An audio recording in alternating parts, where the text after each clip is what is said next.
The dark psychology of why nice people finish last and how they're actually winning.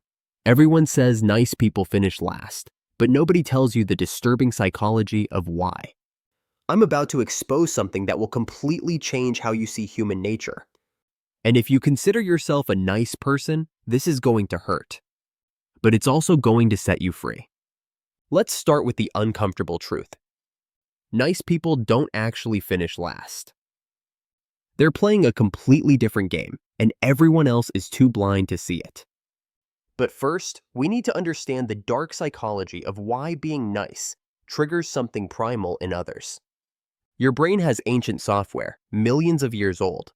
In prehistoric times, someone being too nice was a red flag. It meant they were weak, desperate, or hiding something. Predators don't share. Alphas don't apologize. When you're nice, you're triggering everyone's unconscious alarm system that says, something's wrong with this person. Think about it.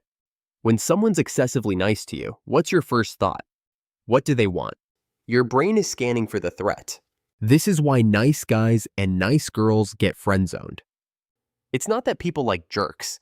It's that niceness without boundaries registers as weakness, and weakness in primitive terms means danger to the tribe.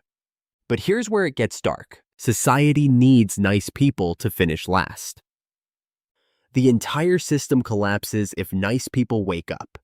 Nice people do the work nobody else wants to do. They stay late. They don't complain. They accept less pay. They forgive betrayals. They give second, third, fourth chances. The economy literally runs on nice people accepting less than they deserve. Look at every workplace. Who does the actual work?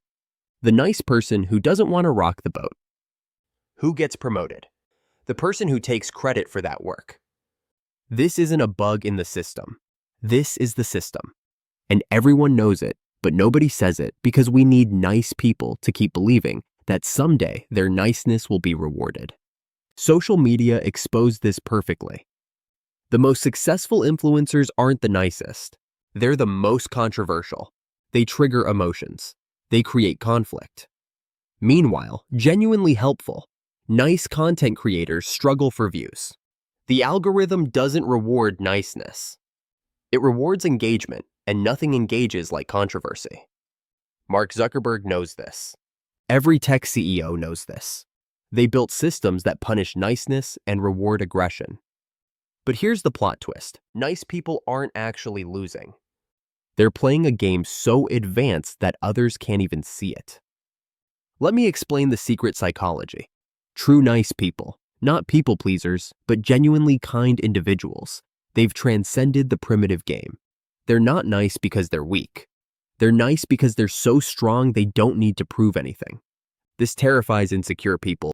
When you don't react to their provocations, when you stay calm during their storms, when you're kind despite their cruelty, you're showing a level of power they can't comprehend. Think about the most genuinely successful people you know. Not rich, but fulfilled. Not famous, but respected. They're usually the nice ones who figured out the secret.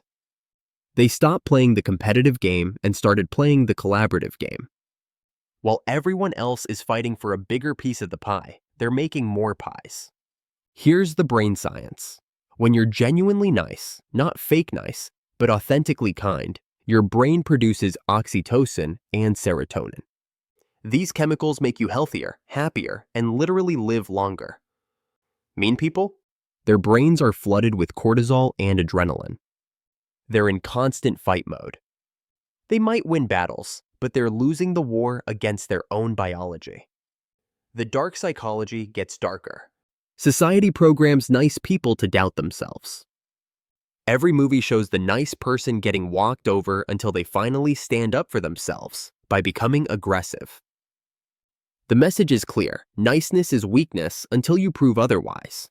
But this is propaganda designed to turn nice people into mean people, because mean people are easier to control. They're predictable. They react to triggers.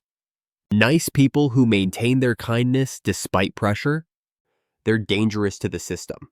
Want to know the real reason nice people trigger such strong reactions? Mirror neurons. When someone encounters genuine kindness, their brain is forced to reflect it back. If they've built walls around their empathy, if they've shut down their kindness to survive, your niceness forces them to feel what they've been suppressing. It's painful, so they attack you to make the feeling stop. Here's what nobody tells nice people.